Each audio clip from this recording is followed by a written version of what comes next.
Good evening. My name is Jeff Street, and I'm the Chief Operating Officer at Usher's New Look. I want to welcome you to Be Young, Gifted, and COVID-19 Free, Stopping the Spread and Safeguarding Our Futures. The aim of this town hall is to create a space for young people to engage in dialogue centered around educating and empowering themselves to take an active role in reducing the spread of the deadly virus COVID-19. During this important conversation, we will hear from young leaders, survivors of COVID-19, and other individuals that are actively working to flatten the curve via their respective organizations. But before we get started, I think it's important to note that earlier this week, we celebrated Indigenous Peoples Day. And as such, I ask that you take a brief moment of silence and join me in acknowledging and paying respect to the traditional custodians of the land we are on today.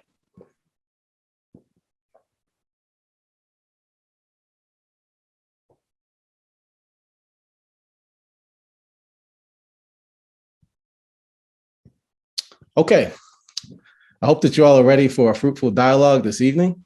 First, I want to thank Georgia CEAL, the Black Cross, and Alive and in Color for all of their hard work in organizing tonight's town hall. I'm really grateful for the opportunity to serve as the moderator this evening. Working with young people is my passion, and particularly supporting them through this unprecedented time of COVID-19 is such important work for us to be involved in. So I have the pleasure of working for an organization, Usher's New Look, whose explicit focus is on building passion-driven global leaders. COVID-19 is a global issue that requires the brilliance and the power of our young people to turn the tide. And conversations like this one are one of the many ways that we make that happen. So again, I'm extremely proud to support our young leaders in their efforts to empower and educate themselves, their peers, their families, and their communities about COVID-19. And I really look forward to a great conversation this evening. So let's get to it. At this time, I would like to introduce Dr.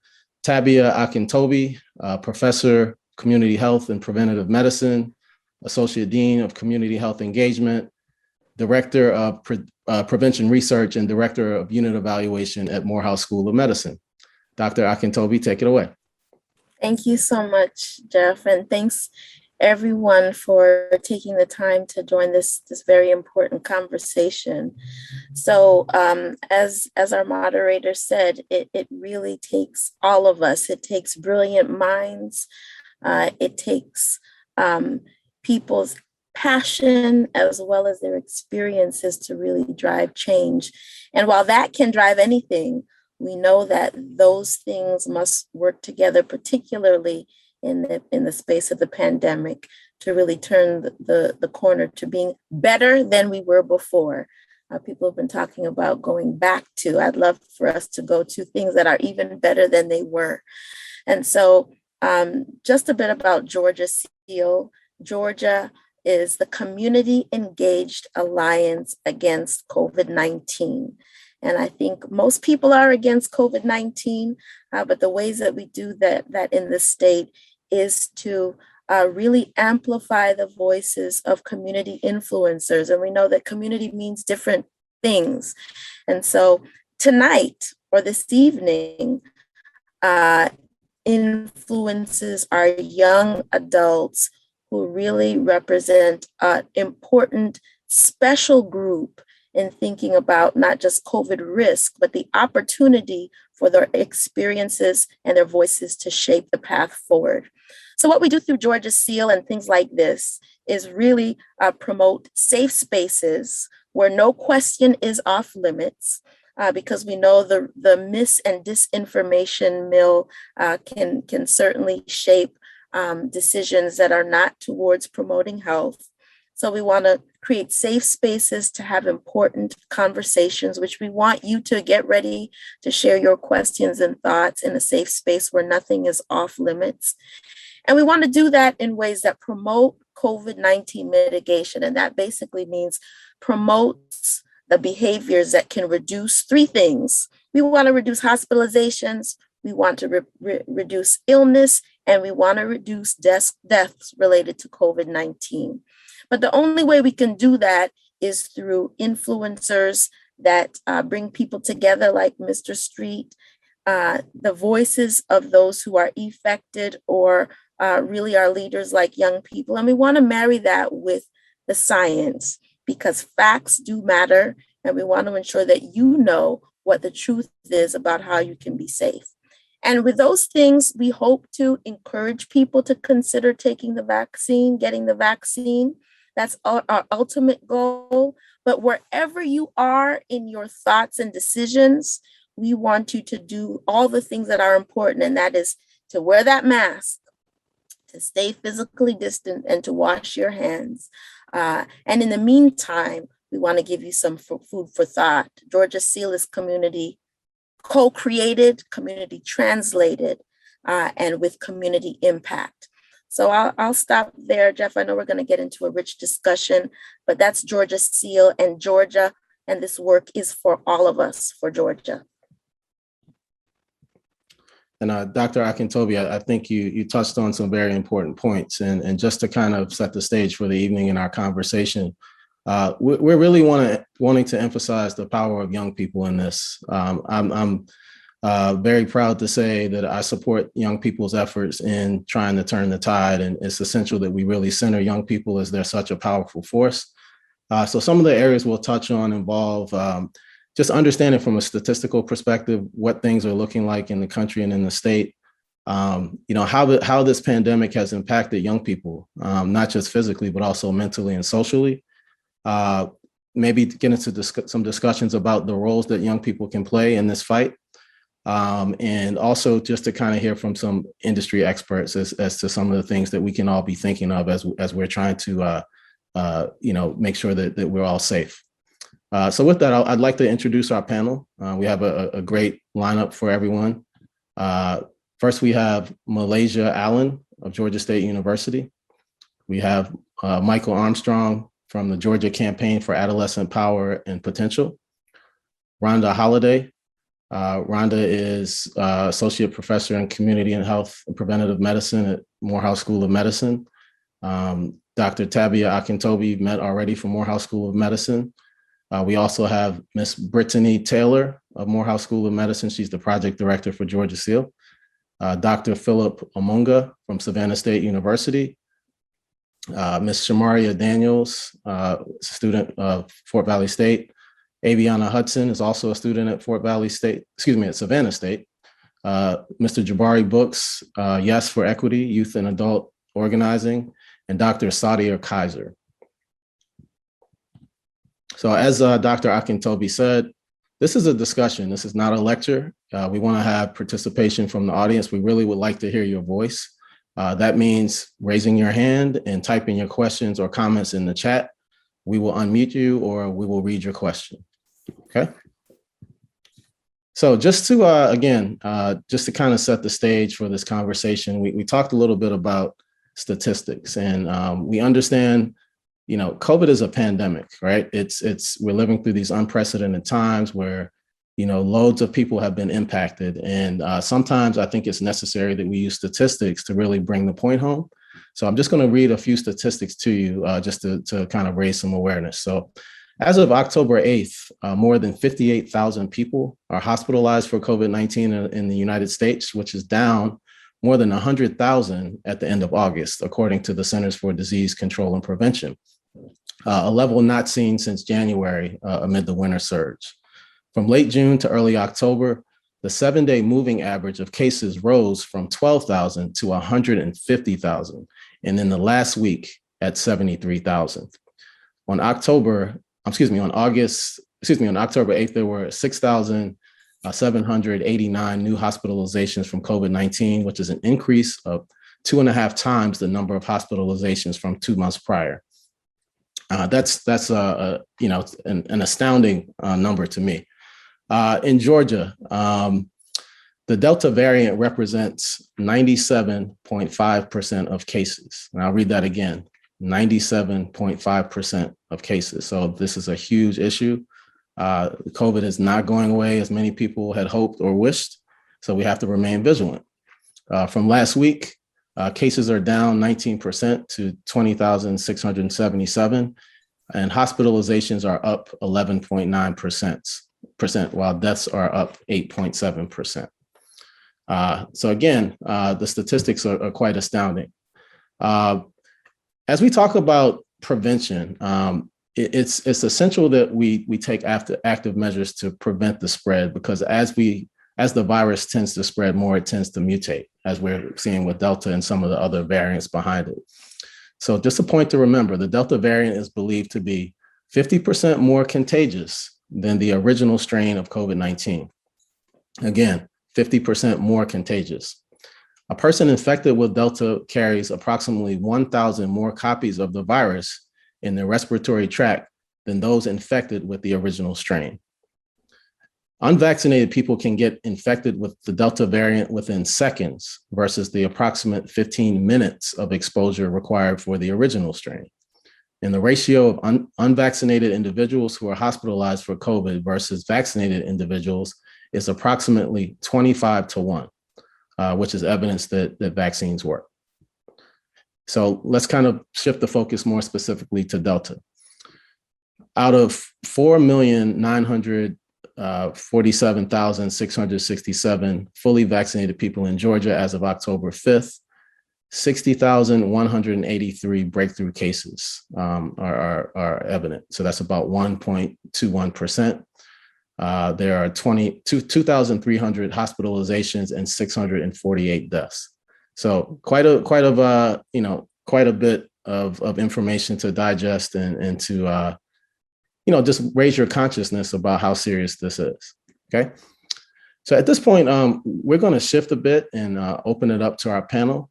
And I'm going to direct our first question to Malaysia. Malaysia, could you share with us some of your experience with COVID-19 and why you feel it's important to share your story? Hi, yes, thank you, Jeff, for introducing me, and thank you to Dr. Akintobi for allowing me to be a part of this panel. So first with COVID-19, I was diagnosed with it back in around July 6th, and I had all of the symptoms that you can think of. No taste, no smell, stomach aches, runny nose. It was just pretty bad for me up until the point 2 weeks into having COVID-19, I actually was hospitalized. So it just took a time around where I was sleeping. I had the chest pains where I couldn't breathe. And I automatically ran to my parents' room and told them that I need to go to the doctors. And right when I got to the hospital, they put heart monitors on my chest, and they said that my vitals looked pretty abnormal. And then they ended up switching those vitals and putting different heart monitors around my body. So per se, like by my calves, my chest, my arms, just everywhere. And they said that I had a slight heart attack. And for me, being 22 years old, that kind of shocked me. It just wasn't anything that I was expecting, because I work out every single day. And being that I'm young and I eat healthy, I was just like, I would never expect that to happen to me. So in that moment, it was very disheartening, very stressful. I ended up losing around like 20 pounds around that time, just because I wasn't eating and just the stress and only having the support of my parents. It was very hard on me. It was a very emotional time. But this is why I tell my friends, like, you need to get vaccinated and bring awareness, to anybody that has questions to me, because I am a public health major. So when people come and ask me questions, I kind of give them my story, because I feel like with personal stories, people are able to relate more rather than just, spitting out facts and data. Like, a lot of people want to hear that, but with the young generation, sometimes they might not understand the data that's given to them. So when I provide my own story, they're able to realize how serious it is to get vaccinated and to protect themselves and people around them. Because once again, I was living with my family, and my grandmother stayed with us, and my nephew as well. And I did everything I could to protect myself and them as well. But up until that point, when I went to the hospital, I was like, yeah, I need to stay in my room. Like, I can't walk around anywhere. And then just losing all that weight kind of made me realize that maybe I need to take my health a lot more serious than I think. Just because I'm healthy doesn't mean that I don't need to get vaccinated. So I just advocate for every young person to get vaccinated and to do their own research just before, like, in elementary, middle school, we once had to get vaccinated before. So just do your part and get vaccinated, protect yourself, wear your mask, wash your hands, and just have your distance from everybody around you. Well, Malaysia, first of all, we're grateful that you're healthy. I know it was a very difficult experience, but again, we're glad you're on the other side. I thought you made an excellent point about messaging, right? And I think conversations like this are extremely important. We have to be careful and intentional about our messaging, right? Sometimes statistics don't necessarily change people's minds. So thank you for lifting up that point. Of course. Thank you so much. Dr. Akintobi, can you talk a little bit more about the importance of involving young adults in these efforts? Maybe you can help us paint a clearer picture of what's happening and how we got here and how Georgia CEAL is working to end this pandemic. And then finally, could you also touch on some opportunities that exist for folks who are in attendance or peers or other folks in our networks to get involved? Absolutely. And Malaysia, I just so appreciate you sharing your story. I really think it's gonna to motivate and touch a lot of young people, whether they had that experience, and certainly based on what you described, I'm sure they don't want to, but I'm just glad you're here to be able to share your experience. So how do we get there? So at the start of the pandemic, reports did indicate that the disease was mostly affecting older adults, right?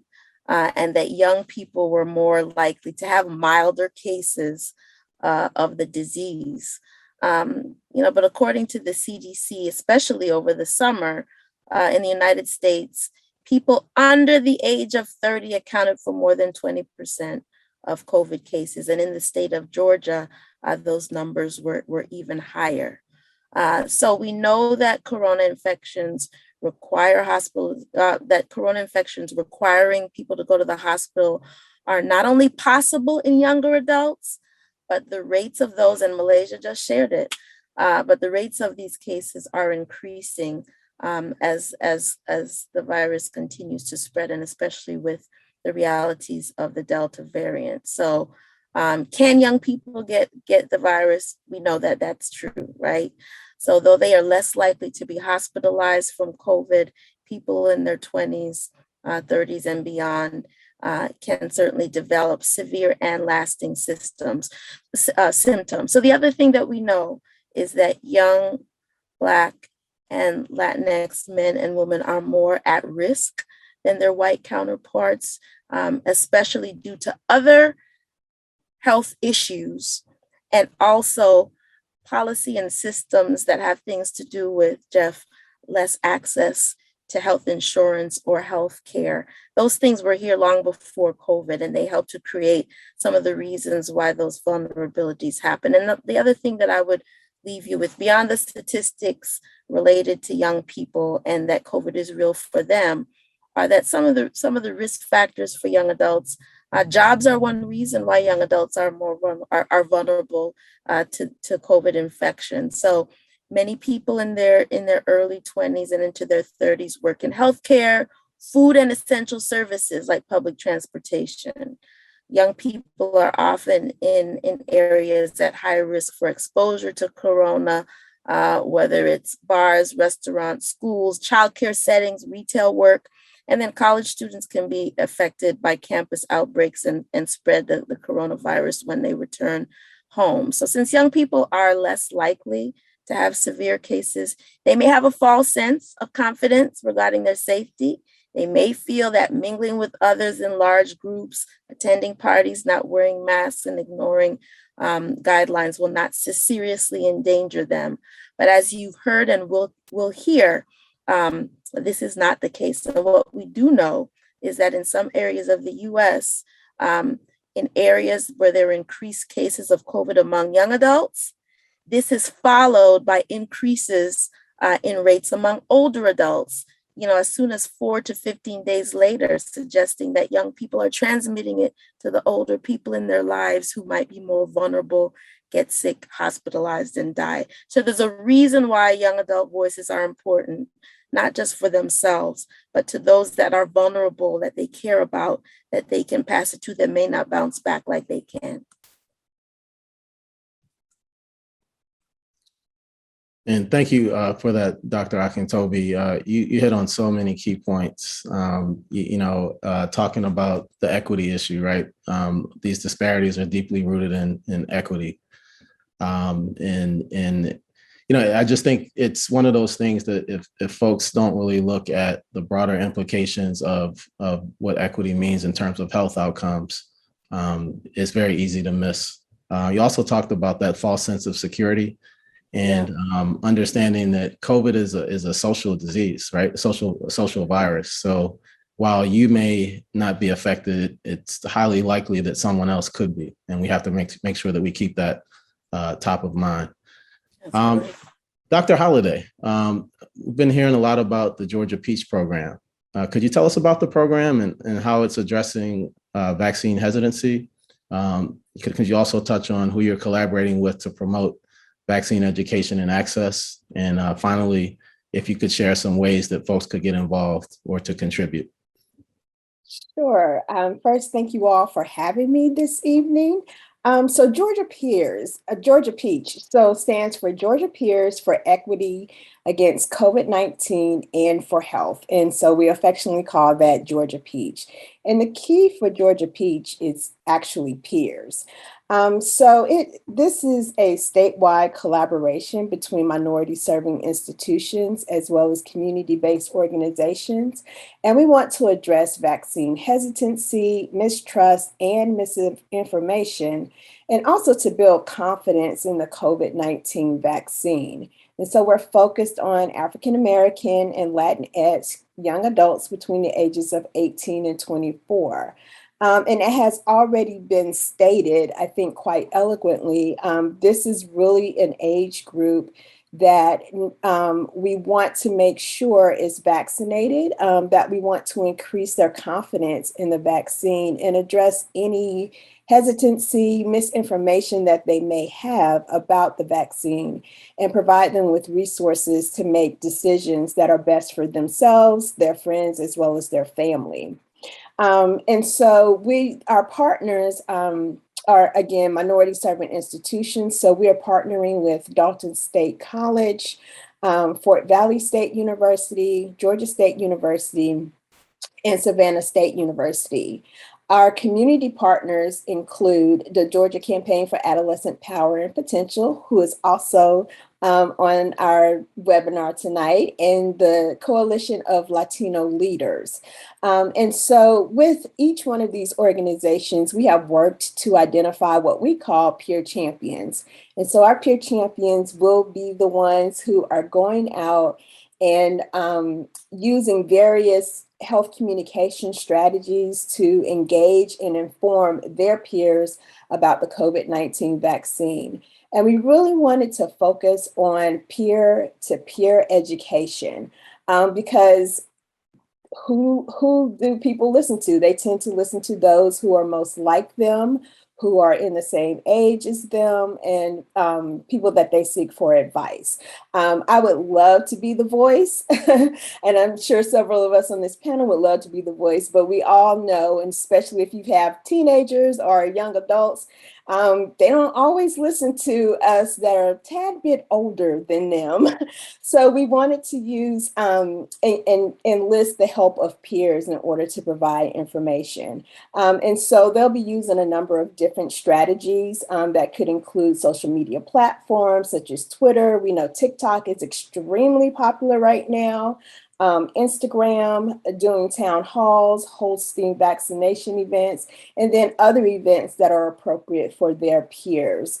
All the activities that we do or that the peers engage in will be informed by peers and what their peers would like to hear.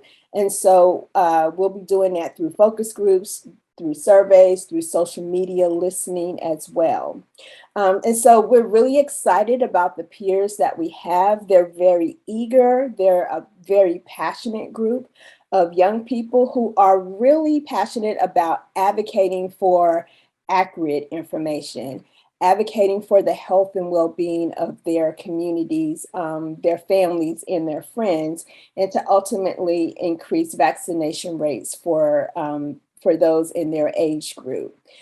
We do have some opportunities for those who are in the audience if they would like to participate. We are doing focus groups and surveys, and so I can put our contact information in the chat if you would be interested in sharing your opinions about the COVID-19 vaccine. So what are your fears? What do you want to know about the vaccine?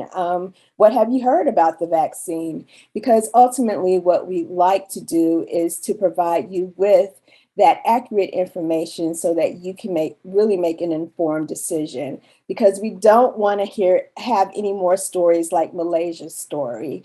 And we don't want to have to talk about the long haul. So what happens if you get COVID and you're sick and then you recover, but then you have these other ongoing lingering symptoms. And so we don't want that to happen. We want everyone to be as healthy and fulfilled as they can be. And so we are hoping to tackle this COVID-19 vaccine hesitancy using our peers in promoting information. Thank you so much, Dr. Holliday. Again, so much valuable information, particularly the peer-to-peer piece. It's such a powerful tool. I don't want to say old, but now that I'm more seasoned, I have gray hair. I can't quite relate as I used to. I want to think that I can, but honestly, the power really lies within the younger demographic, and helping them to recognize that power is critical in helping us to turn the tide. So thanks for all that you're doing. Mr. Brooks, could you please tell us about your organization, sir? I happen to know a little bit about what you all do, but if you could help the rest of the audience to get a better understanding. And also, could you touch on some of the challenges that you've been seeing as you're hearing from communities? And also talk about some of those opportunities and strategies that you all are doing to do the great work that you all are engaged in.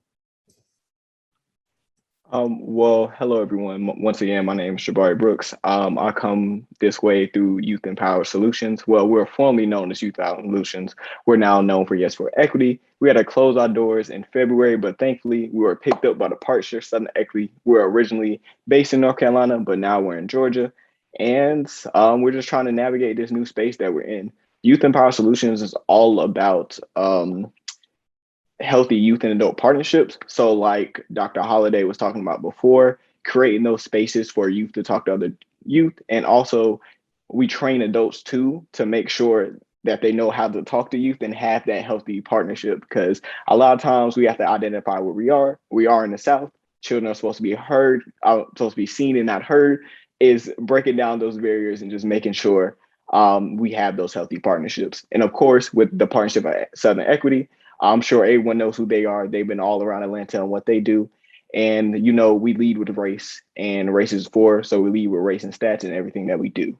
But to be honest, the challenges with this whole COVID-19 thing and the pandemic, it's been hard, honestly. I'm going to pick on Dr. Armstrong for a little bit. I actually got the chance to train some of his youth, the GCAP youth, and they were an amazing group. But just in general, not physically being in person is just so hard. So we've had to basically redo all our PowerPoints and making it as interactive as possible, ask as many questions as possible, just to foster that space to make sure that everyone can talk and be heard in everything that they do. So it's been really challenging just in general, just to get in contact with people, because I kind of split my time between PSC and Yes for Equity. I work in the Just Health circle as well. So we were putting out a survey for our CCHE project, which is essentially trying to educate the community on the intersection in climate change and health equity. And we identified 6 zip codes in Southwest Atlanta. And I think one of them was in Northwest Atlanta. And it's no secret, a lot of these places, there's internet divide.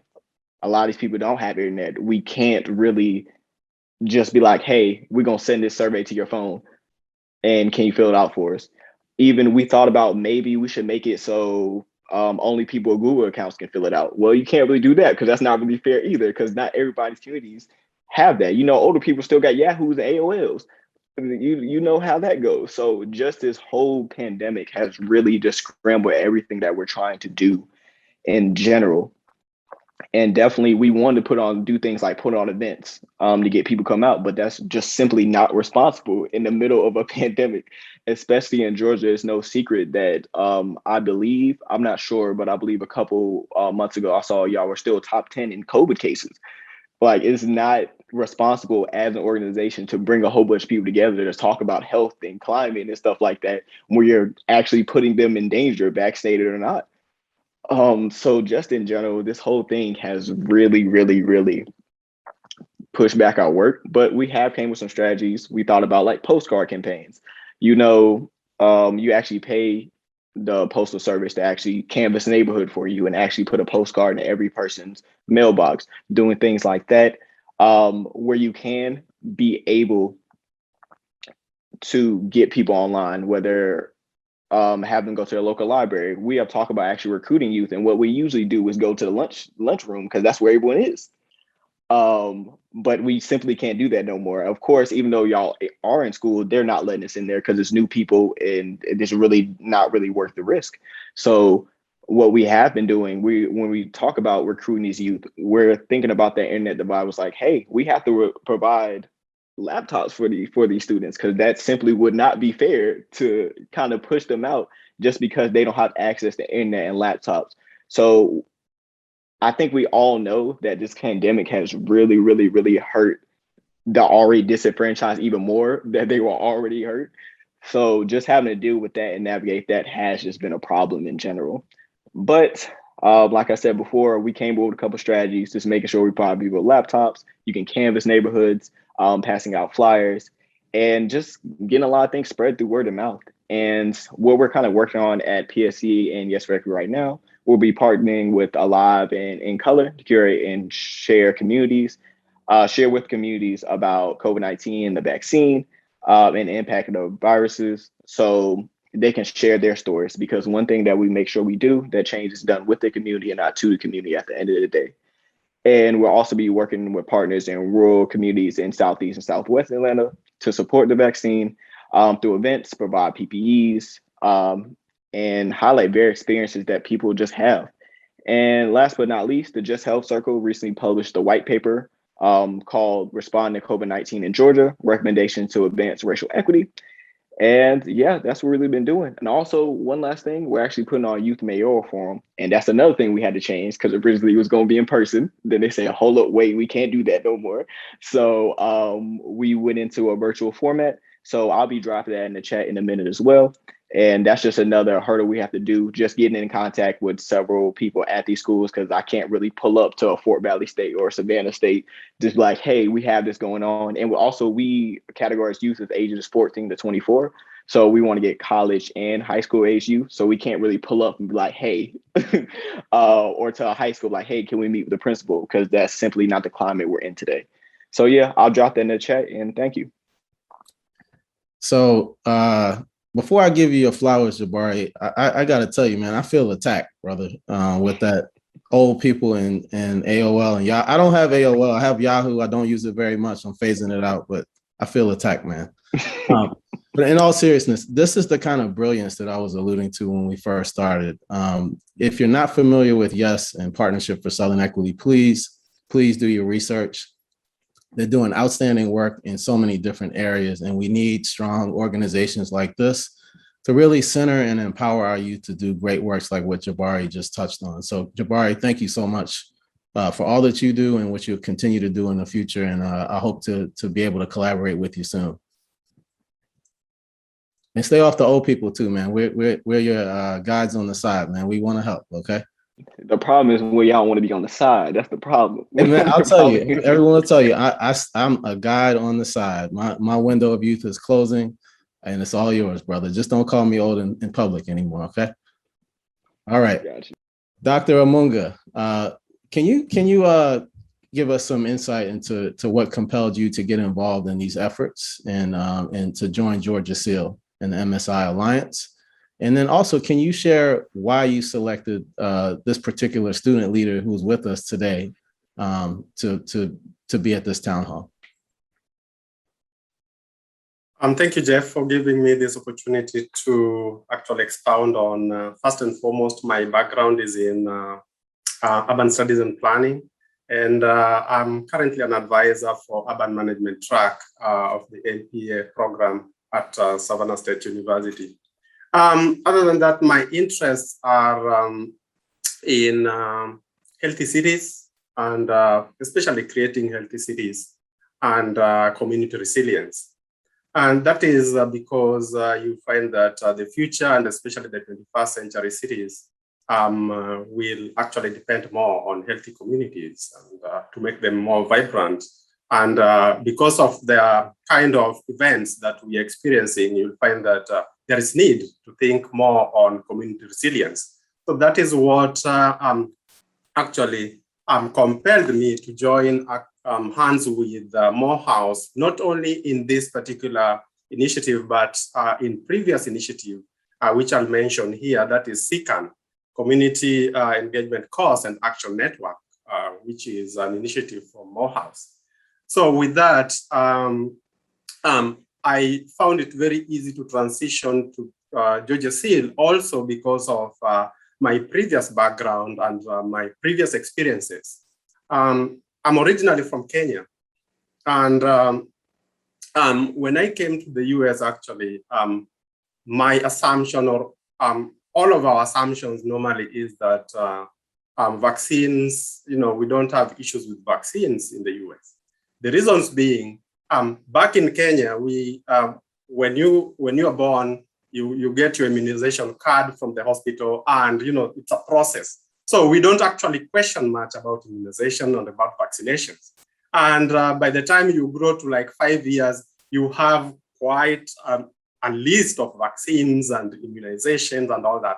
So to me, it was obvious because this is information when I was in Africa, you find that we get it from abroad. So we know, these are things that happen.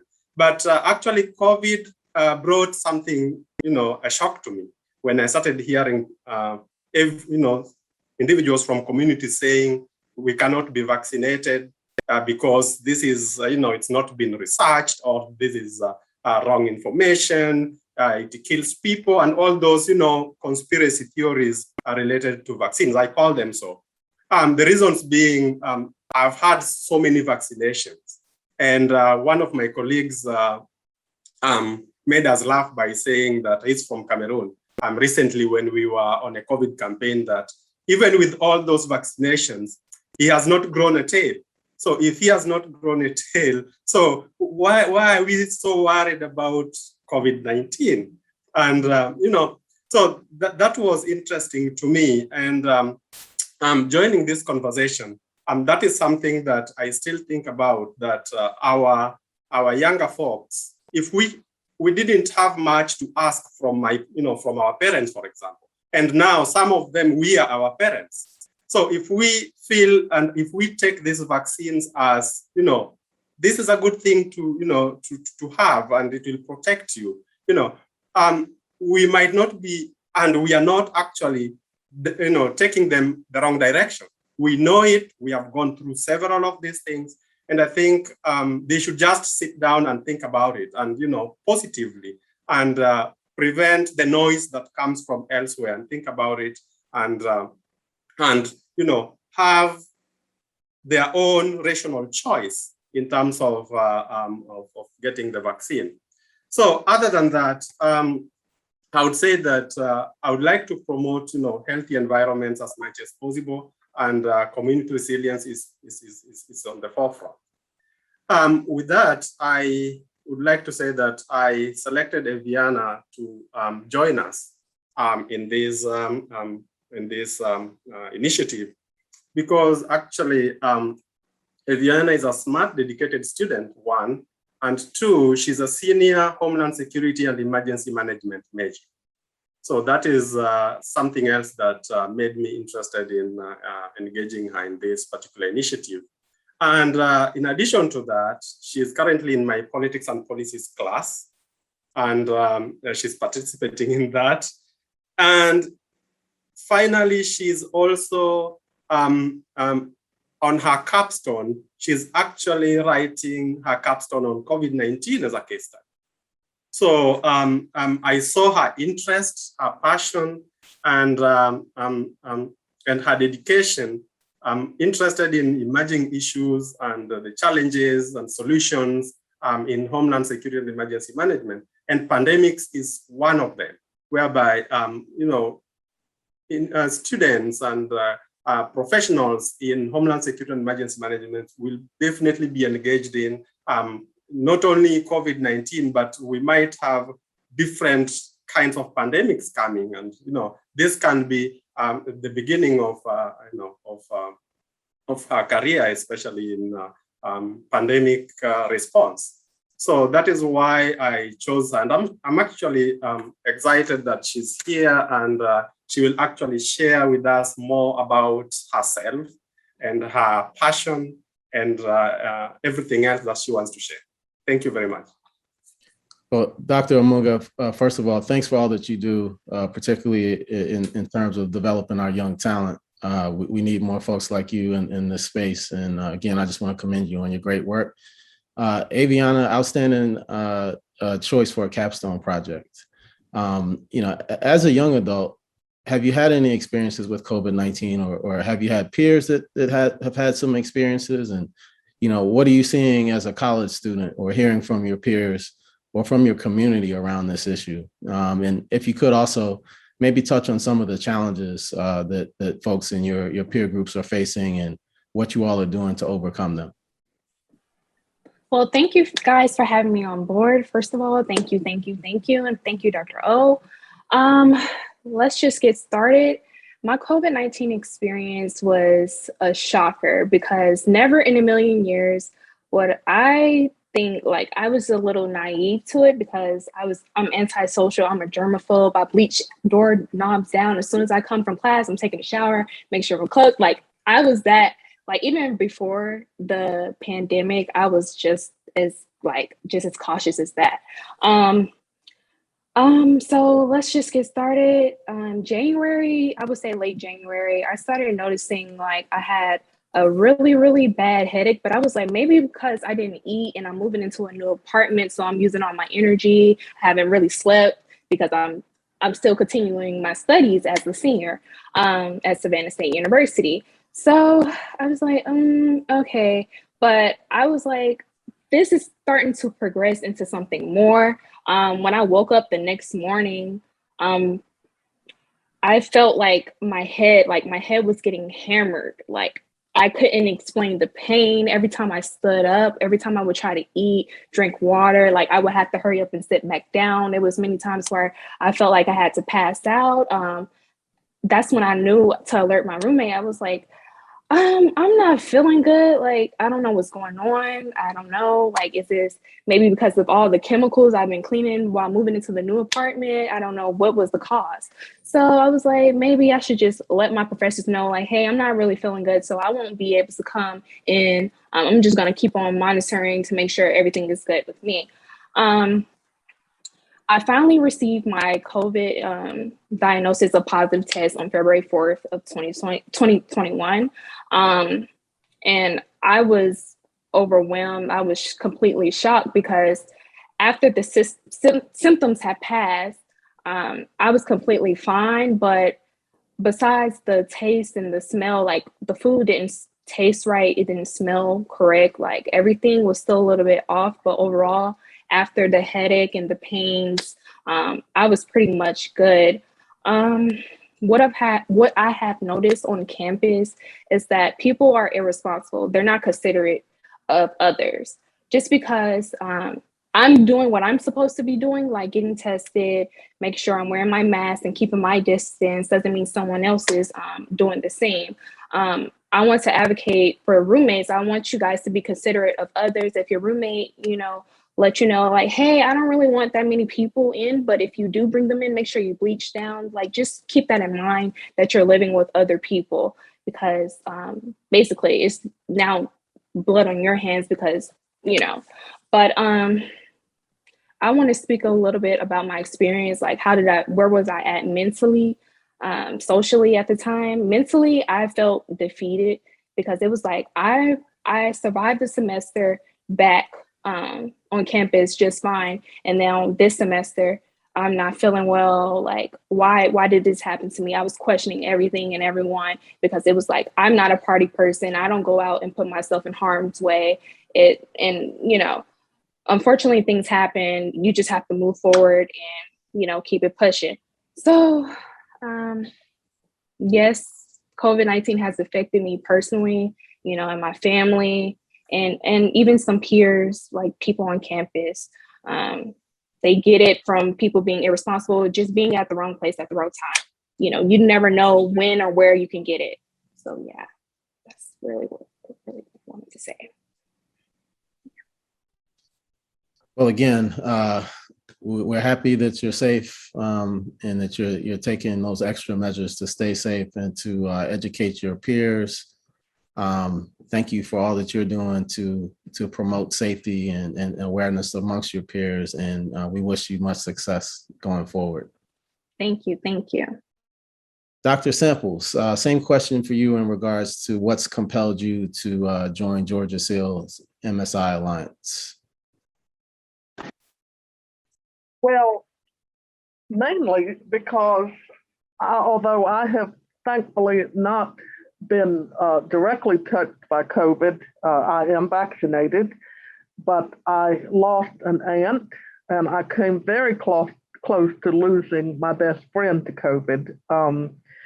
Back in 2020, one of my best friends and colleagues at the university was one of the first people that was diagnosed in Middle Georgia, was on a ventilator 17 days, and they still don't understand why he survived it, because there was absolutely almost no hope. But he did survive, and he's back with us working and going full steam ahead. But I tell you, you lose a family member or you come close to losing a friend, it gets really real, really fast. And it's not a joke, it's not a game. It is something that we need to continue to be aware of, the need to mask and social distance. And these two people were the main reason that I became so interested in what was happening with Georgia CEAL. And we thank you so much for all that you're doing. This pandemic has touched all of us, whether it's directly in your inner circle of family members or friends and extended family. So it's just a sensitive topic and something that we all need to have some empathy for each other around. Okay, at this point, just as a reminder, while we're getting different reflections and perspectives from our panelists, this is a dialogue and we want to make sure that we're answering your questions. So if you have any questions, please raise your hand or drop them in the chat and we will make sure that they are heard. So I do want to acknowledge a couple of questions that were presented by some of our guests. Let's see. Daniel Moore kind of question that said, as a community health and well-being coordinator for a healthcare system in a university town with high rates of local poverty, what strategies can you recommend for us to help encourage vaccination? Also, are communities of color and particularly their youth as suspicious of the medical establishment in these vaccination efforts as some media outlets have suggested? So if anyone wants to field that question, I do want to just acknowledge that we are a little bit behind on time. We do want to make sure that we engage folks in the dialogue, but if you could keep your responses as brief as possible. Thank you. I can address the second part that he asked about that are people really actually that much suspicious as the media outlets are making them out to be. So I feel like, yes, unfortunately, I did not realize that until we actually had youth advisory boards for our clinical trial unit. So in order to enroll young adults in our studies, we made a youth advisory board, and it had students from Morehouse College, Spelman College, AUCC, and different colleges. And we had a couple of students who actually told us so many strange things that why people were so suspicious, these young kids, and they were and just not suspicious of the vaccine, but they were getting suspicious of Morehouse School of Medicine, that why are we advocating the vaccine? They actually were like, oh, no one came to us when we were doing clinical trials, but now that no one came to us when the vaccines come, but they are coming to us now that they want to use us in vaccine trials. And there were like so many myths about it. Or and the kids, the young adults who actually were advocating for the vaccine, they said they were their own friends who they had to communicate it to and tell them to, but they were all these things, all these myths. I can talk about it more later, but yes, that is true, unfortunately, in our community. Thank you, Dr. Kaiser, for filling that portion of the question. We have another question from the audience from Persharon Dixon. Many colleges are moving toward vaccine mandates. Do any of you know the percentages? Well, thank you for your question, Dr. Dixon. We don't know the percentages in terms of colleges moving to vaccinations, but we know that there are some things that give us an idea of why some colleges or universities may make the decision to vaccinate or not. So oftentimes private colleges or universities have more autonomy to make those decisions. And so you might find that there's a trend in private institutions who are making the decision to vaccinate. In the state of Georgia, for example, among Georgia's state schools, there are many that are not requiring vaccinations. And if you layer the realities in states with what is happening politically in the state in terms of what local versus state leaders' opinions are about requiring mandates to keep people safe, that can give you an indication of why some state universities, depending on the state, are making the decision to vaccinate or not. So we don't have those percentages, but sometimes, again, based on the type of university, whether they're private or not, and what is happening in terms of policy and politics in that state, that can give you an idea of why some states and why some public institutions in those states choose to say you must vaccinate. And that's a whole another important discussion. Mr. Street, we talked about those social and political determinants of health. They are real. Yes, that's a whole other talk show. We get on the political aspect of this issue. Actually, just to add on what Dr. Akintobi has just indicated, is that in most state universities now, vaccines and masks are just highly encouraged, but not required. So that is the communication. Thank you for that, Dr. Amunga. Aviana, you touched a little bit in sharing your experience. You talked a little bit about the mental health aspect, and I want to shift gears if we could. Ms. Barber, can you talk a little bit more about how mental health is emerging as a sub-epidemic? And if you could you shed some light on what that means for young adults where you live and lead? Well, and hello, I am Angie Barber, and I'm a South Georgia girl who is a great friend in Morehouse School of Medicine and GCAP and serve on Georgia CEAL. What our school nurses, and I serve with our school nurses, I am not a nurse, but it has broken my heart to see how it has changed the lives of our adolescents. I'm limited in our time tonight, but where it's changed their ability to go to school, socially, to even some of them to have a graduation or to be able to go with their friends anywhere, to watch this neighborhood where I live in an inner city neighborhood. My precious teenagers who live in my neighborhood, we had to deliver their lunches to them, but we could only leave their bags on their porches. We couldn't talk to each other. We couldn't get close to them. The school nurses, we rode the buses to do that so we could see the young people and they could see us on the corner to wave, to say hello, the isolation.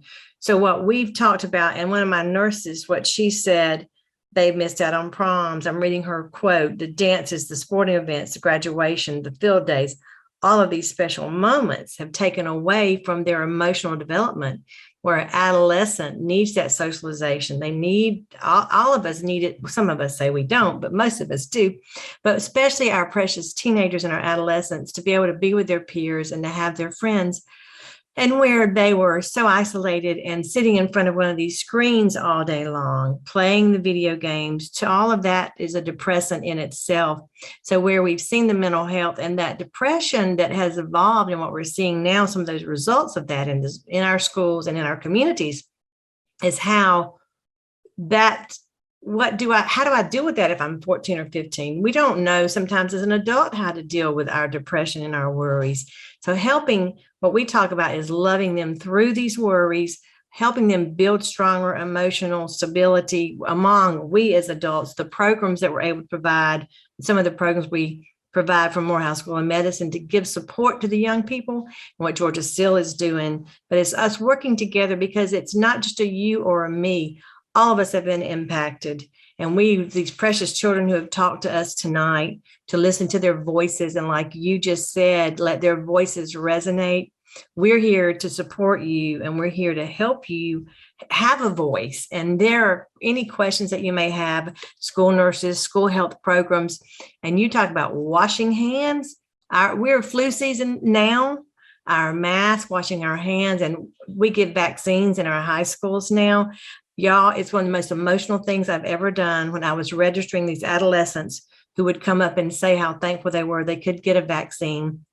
Some of them tearful with their parents standing beside them that said they could get a vaccine, but I could not. So we've seen an awareness campaign there that I never really, you knew it was missing, but it's been a very emotional, tender thing to see them be able to have the vaccine, and breaks my heart and hurts my feelings for those who will not vaccinate. And I can talk more than my 2 minutes if you need me to. Thank you for having us. Thank you. Well, thank you for all that you do. And, thank you. You know, this pandemic has really centered mental health, right?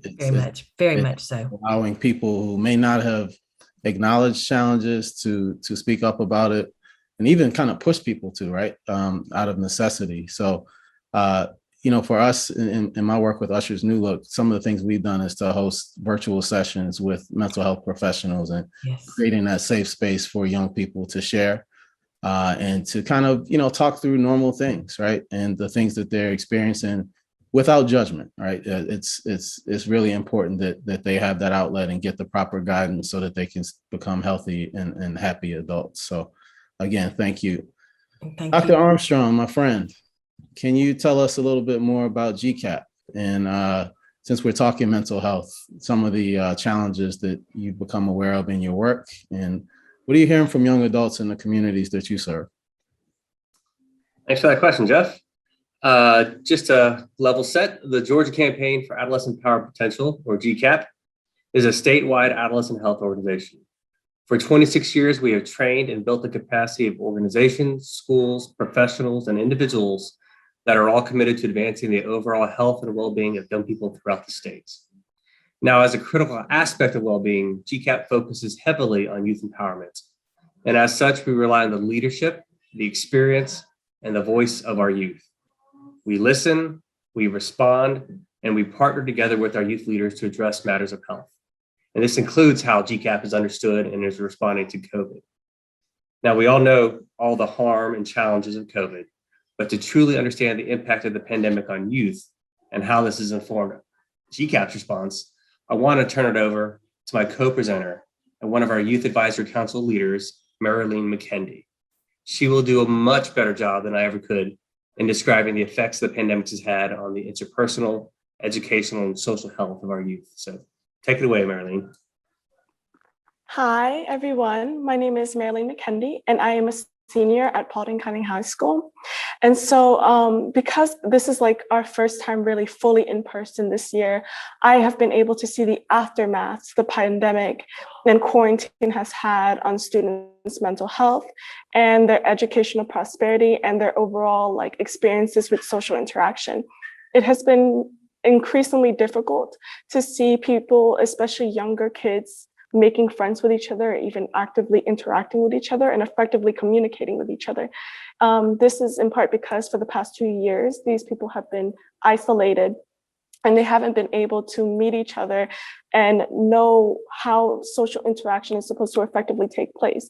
And since most social bonds at this age and around our age forms in school and seeing your classmates every day and through things like prom and different clubs and organizations, and because that wasn't able to happen for the past 2 years, I think a lot of times these kids are kind of emotionally stunted. My year, me as a senior, we had one normal year of high school, 1.5 normal years of high school. And then every other group of kids, every other grade level coming in has had no years of a normal high school, at a whole normal high school experience. That means no proms, no dances. If they had older siblings, they barely got to see their graduations. And so they have not had quintessential high school experiences that would have shaped them for their future. On top of that, being virtual has affected their education. They are no longer effectively studying because it is much easier to cheat when you're under an online format. And when that happens, it's really a detriment to the kids because they come back and they're not being able to use their resources effectively. They can't ask their teachers questions anymore. They spent the past year not knowing, kind of using the internet as a crutch for their education. And when they come back, it's kind of like a fish out of water. They have to relearn how to be an effective student, like once again. And because they've also spent the last 2 years not being in school, not establishing good relationships with their teachers, when it comes time for colleges and college recommendations, who do you turn to for a recommendation if you haven't spent the past couple years forming close bonds with your teachers? And so this has been an increasingly experience, especially on TikTok. We have seen the rise in TikTok and how use of social media because of periods of isolation that couples with increased body dysmorphia, body image issues, and FOMO, right? Fear of missing out. You are currently in a pandemic, you're stuck in quarantine, but you look online and you see like these people who you think are living prosperous and effective and happy lives. And you think to yourself, what am I doing wrong? Or you see these impossibly shaped bodies because you're spending even more time online. And so you're internalizing the message that your face, your body, your life is not good enough, right? And so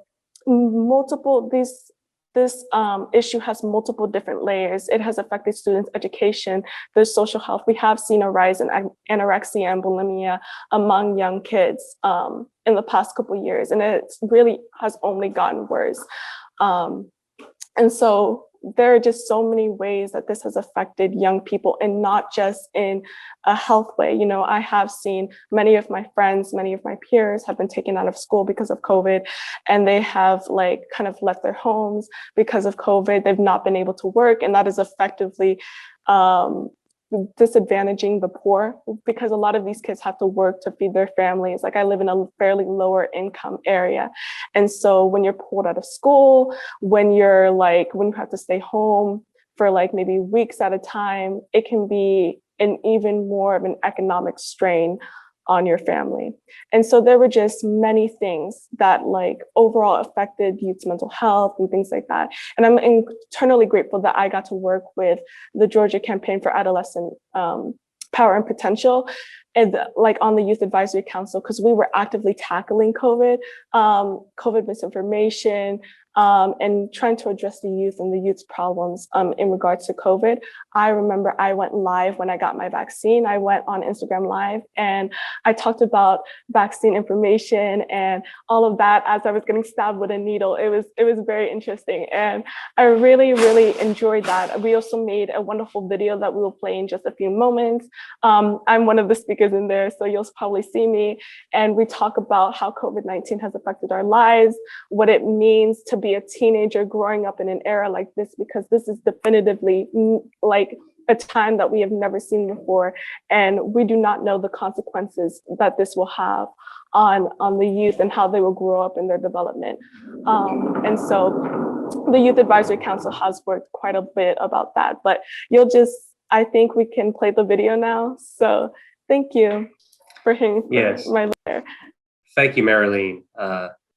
I hope everyone saw that was exceptionally better than I ever could have done in answering your question, Jeff. I want to share just briefly that GCAP has taken everything our youth leaders have taught us to inform how we respond to this pandemic. And just share a couple things. We publicize medically accurate information across multiple media platforms and not just the traditional channel of email. We amplify the voices of our youth more than adults because we have been told more than once that these messages are better received by youth when they're given by other youth. You heard Marilyn share that we host social media campaigns to educate, and the youth leaders have staged Instagram takeovers. They are currently organizing our annual Youth Empowerment Summit that takes place on November 13th. And I will share that link in the chat for everyone so you can learn more and register if you'd like and get your other youth involved. And as Marilyn clearly stated, they're also creating videos to promote COVID vaccinations. And I want to just close out our moments by sharing that. So I'm going to take the screen here and just briefly share it.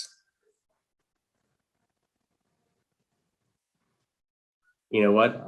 I'm going to share the sound. It's on. We are good to go. My name is Chancellor Gordon, and I am 17 years old. And I just wanted to remind my fellow young people that it's extremely important to get the COVID-19 vaccine, not only to protect yourself, but those around you. So stand up to COVID-19 by getting the vaccine as soon as possible to protect those whom you cannot stand to live without. Becoming vaccinated was a huge step in returning to normalcy, and it makes me feel a lot safer knowing that there is a really slim chance I'll ever get COVID. It's hard to overstate the physical, mental, and social toll that the pandemic has taken on all of our lives, especially on young people. It's really important that we be vigilant and that we do our part by being vaccinated. I've already received both doses of my vaccine. I hope you do too. Thank you. And I understand how scary it can be, especially with all the tons of misinformation out there about the vaccine. But really, getting this vaccine is essential to making our lives go back to normal. At my college, all I had to do was schedule an appointment, walk into a clinic, fill out some paperwork, and get my first dose. It was that easy. Thanks to the COVID-19 vaccine, now I can feel safe without being separated on campus.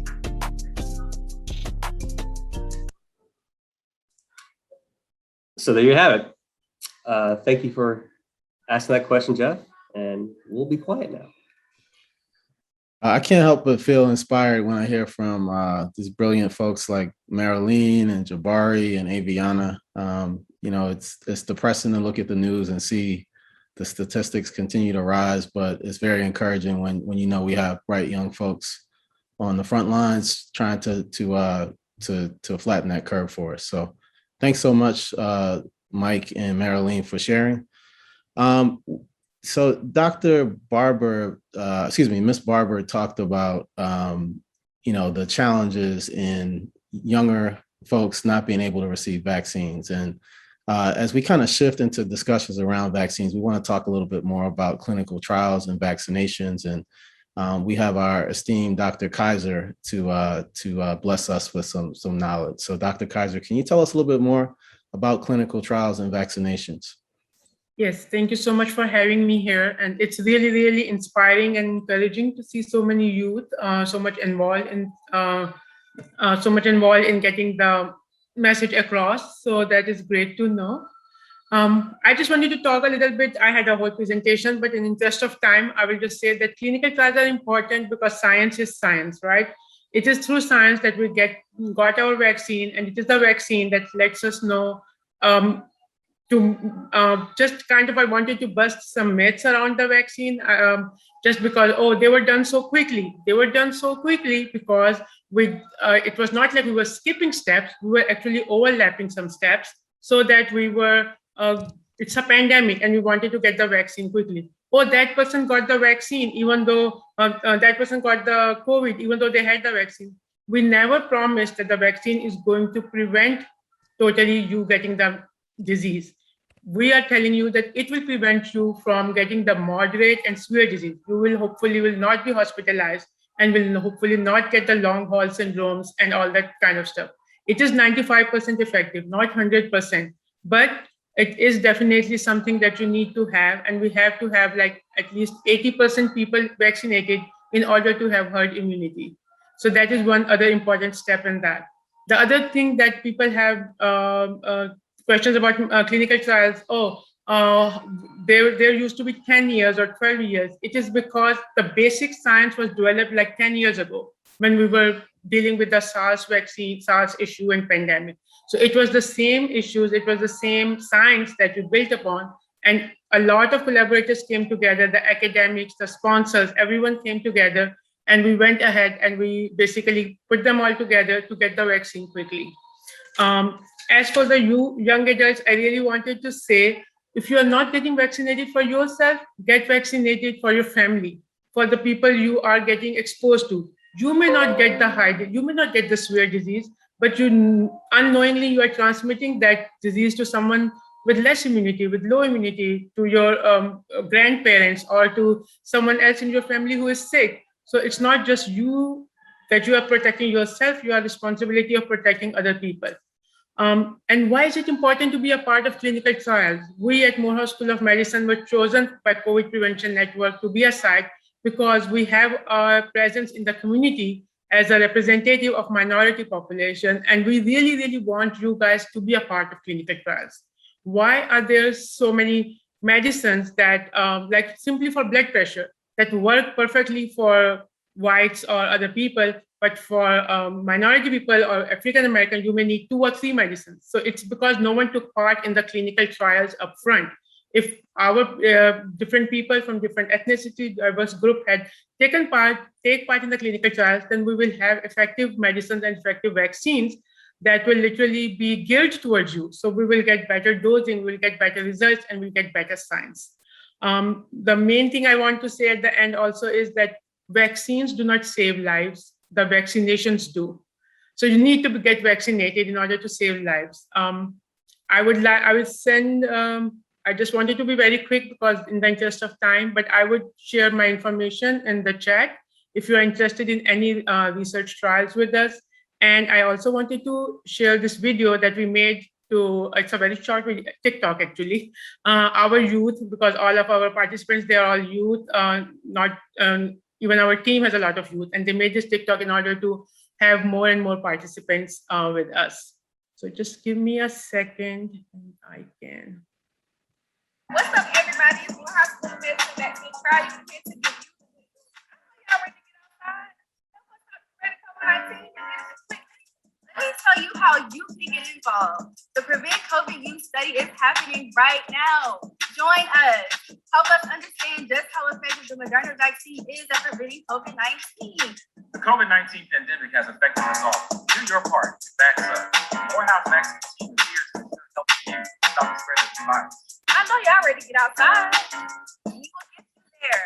Morehouse School of Medicine ensures safety against COVID-19. Join the study today. We ain't playing, we paying. I know that's right.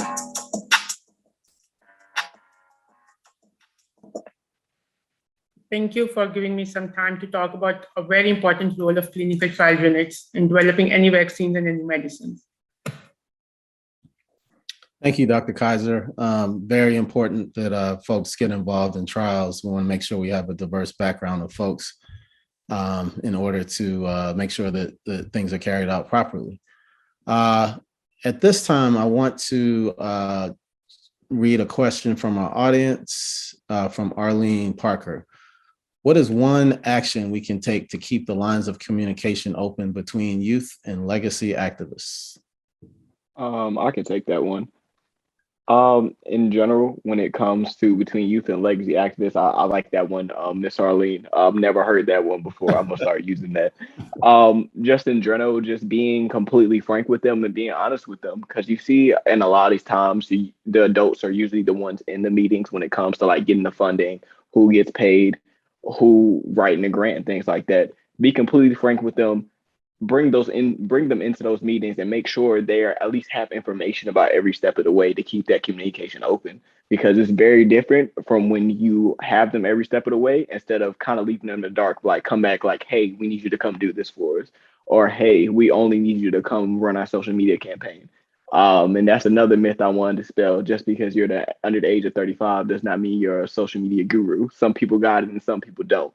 Is something you just have to go for. So I know, Miss Arlene, I know you asked that just to be nice, but But you know about keeping that communication open, but in general, just keeping every step of the way and just make sure you foster that healthy and adult partnership, youth and adult partnership, and asking yourself a lot of times when you're talking to these youth and in some of these situations, would I talk to an adult this way? Am I talking to them just a way just because they are this age? Am I having that respect that they deserve and need in order to do this work? Can I jump in with some lessons learned the hard way through my time? I'm going to give you 3 steps, and Jabari spoke a couple of these, but honesty, reliability, and respect. So you got to be real, you got to be truthful, and you got to do what you say all the time, or you lose credibility, you lose trust, and then you just have to respect the power and the voice of the people you're speaking to. Sometimes it's you forget to do that if you don't truly respect someone who is younger or older than you. So yeah, what did I say? Honesty, reliability, and respect. Thanks, Jabari and Mike. And I'd like to say that we have to recognize the power of young people, right? If you look back in history in most movements, young people have been at the forefront. So if all of the legacy folks had it all figured out, we wouldn't be where we are. And we have to trust our young people to be that next wave of people to push us forward. So center youth voice. That's my 2 cents. Okay, this time I want to turn it over to Miss Brittany Taylor, who will give us some more information about resources that you can share with people in your community. Good evening, everyone, and thank you all for joining. I am Brittany Taylor, the project director for Georgia CEAL, and I am going to share some resources with you. And keep in mind, when you are viewing these resources, that we want you to use them where you are in school, where you work, and where you socialize. So as a reminder, we at Georgia CEAL are working to improve COVID-19 communication and debunk mis and disinformation.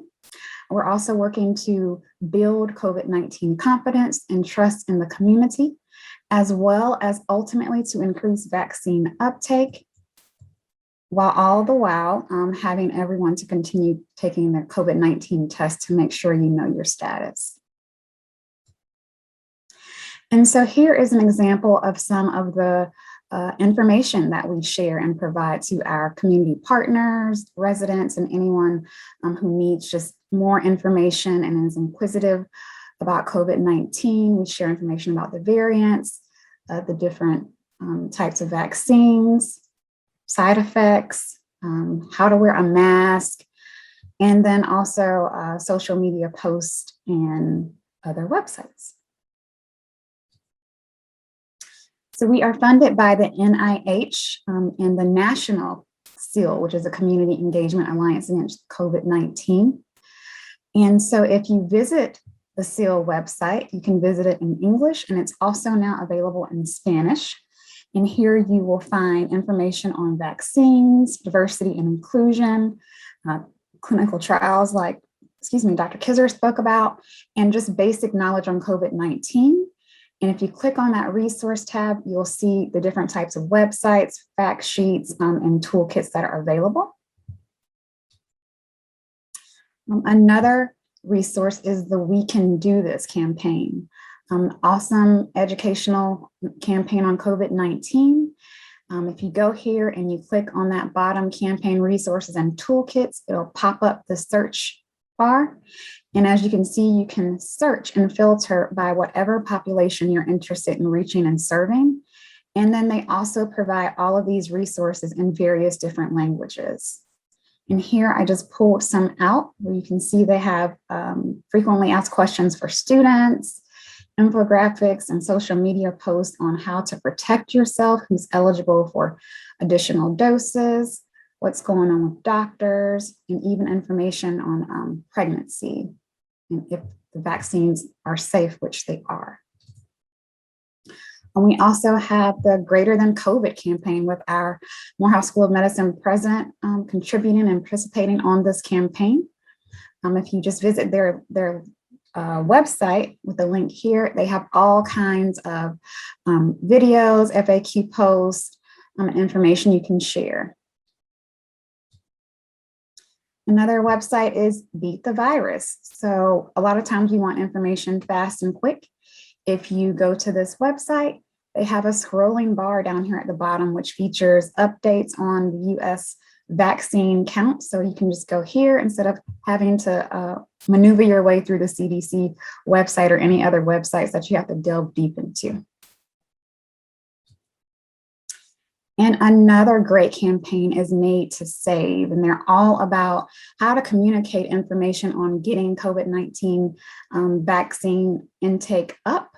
And they share various different ways with a lot of different communities and how to communicate with those communities. You just click on these different tabs, and they also have that menu bar. And as you can see, the website is also available in Spanish. So what are we doing with Georgia CEAL? We started a Georgia CEAL media advertisement campaign. So we placed billboards around Metro Atlanta and also in Henry County. We also featured mobile ad pop-ups. If you were shopping in these areas on DSW or any of those types of websites, you got a pop-up asking you why you got a COVID-19 vaccine, and hoping to encourage others to get them as well. And we also provided these as bus shelters in English and Spanish. And we took a further step with creating our Georgia CEAL t-shirts. And on these t-shirts, you see that message. It says, I got a COVID-19 vaccine because. You also see the vaccinated checkbox up there.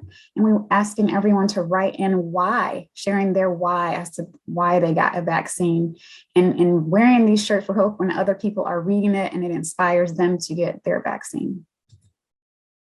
And here's a deeper delve into the infographics and info sheets we're providing in the community.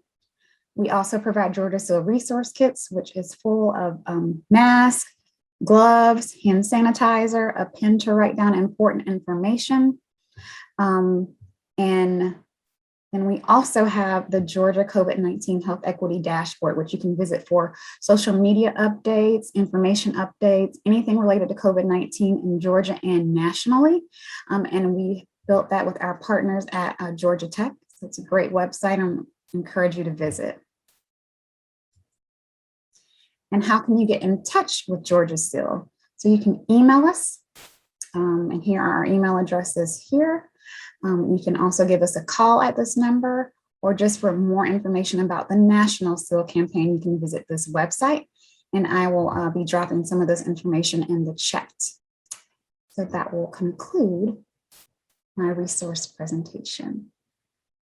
Thank you so much, Brittany, for sharing those valuable resources. So I just feel so full. I think it was a great dialogue. We had the opportunity to hear from some great young folks, some great legacy activists and partners. I'm going to run with that one. Whoever dropped that one, I like that better than old, as Jabari called me. You know, I'm going to let that one slide, man. But great dialogue, folks. And this is such an important conversation to have. I hope it's the first of many. I hope it's inspired people to take action and to not feel helpless, even though it does seem like an insurmountable task at times. But if we all kind of band together and leverage our respective resources and talents, we can turn the tide. So I just want to say on behalf of the panel, on behalf of Alive and in Color, Black Cross, Georgia CEAL, thank you so much to the panel. We appreciate your time and the perspective that you shared. And then I want to thank all of the participants for taking time out of your evening to join us for such a healthy conversation and for posing the questions that I hope we were able to ask. Before we close out, I want to give everybody an opportunity, just 20 seconds if possible, for some call to action. Okay, so if you could, just give us something to leave feeling inspired in some way, 20 seconds. So we can start with Brittany.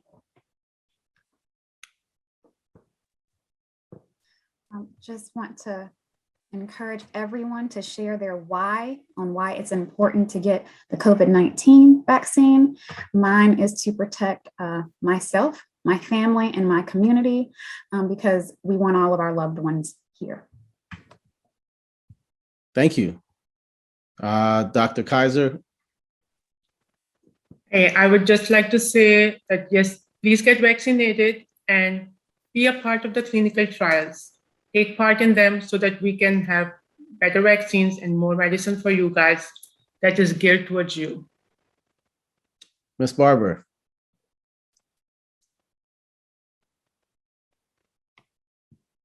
See, we can't get through a Zoom session without telling someone you're on mute. Always without fail, it happens once. Okay, Ms. Barber, we'll come back to you. Dr. Armstrong. When thinking about young people, don't think about working with them or having them work with you. Think about listening to them and responding and truly partnering with them and with whatever joint effort it is. In this case, ending COVID. Great. Dr. Akintobi. I just wanted to remind everyone to think about what you're looking forward to and what you don't want to miss. Make sure that you're there in your best and at your best. Protect yourself, and vaccination is one of the ways not to miss what's next. Thank you. Ms. Barber, are you ready to go? Yes, because my computer said to press the space bar to temporarily unmute myself. All right. You know, and Brittany knows this is what, and my sister's the one who came up with this. I get vaccinated because I can, and for those who cannot, or for those who will not. Because what we've all realized, I got a vaccine, but I got it to protect you, me, my mother, my grandchildren, all of us, my neighbors, people I don't know in the grocery store, people who we've all seen these precious people when we could get vaccinated and they could not. It would break our hearts to know we made them become ill or that they could have made us ill. And thank you. Thank you so much. Thank you. Dr. Samples. Yeah, as somebody that started out years ago as a veterinary technologist, and I've worked in agriculture for years, you know, guys, we need to just forget the politics, forget the negatives. Let's get that herd immunity up where it needs to be, because we are all one big happy herd of humans that needs to be here for the next 10, 15, 20, 25 years. So do it for the herd. Thank you so much. Dr. Holliday. Okay. I would just like to encourage everyone to use their voices. You too can be an advocate and an activist for your community. So use your voice. Thank you. Dr. Amunga. For me, I'd like to say that while you have a right to choose not or to get vaccinated, just remember that your neighbor, your family member has a right to live. And that is important. So if you can think about that and reflect on that, then you can protect each other with all these rights and everything that we are talking about. Thank you, sir. And finally, our young activists, Aviana. You know, as a Homeland Security and Emergency Management major, my main goal is to help save lives, property, and the environment. And I hope that my COVID-19 story encouraged you to engage in protective measures to protect your family, your friends, and most importantly, your community. Thank you. Malaysia. And as a public health major, I would just like to say to continue advocating for people to get vaccinated. Just like Dr. Semple said, we do have to get that herd immunity up. Once we get to that 80%, everybody around us that is unable to get vaccinated will be able to be as protected as we are. So just get vaccinated, do your part, continue spreading the word and setting a great example for the young people that are younger than us, or even the people older than us. So, yeah. Thank you. Jabari. Y'all making me feel bad. I was a history major, but still. Just in general, our name used to be Youth Empower Solution, but we changed it to Yes for Equity because someone informed us that youth already have power and they just need to use it. At the end of the day, we're doing this to protect the person next to you. I remember when we first started wearing masks, they told us the mask isn't really protect you. It's for so you don't spread it to other people. Just remember to do that. And also remember, last but not least, it is not research unless you're hearing it from a medical professional or someone who is actually qualified, like people on this call, not a random YouTube channel or a random video you saw on Twitter. Actual health professionals that went to school for this and have done actual research on the vaccine. So please consult these people if you are hesitant about it. That's right. Not folks who stayed in the Holiday Inn Express, right? We need the actual health professionals, right? Actual professionals. All right. Mask up, vax up. Thank you for everyone for joining us and have a great evening. Goodbye.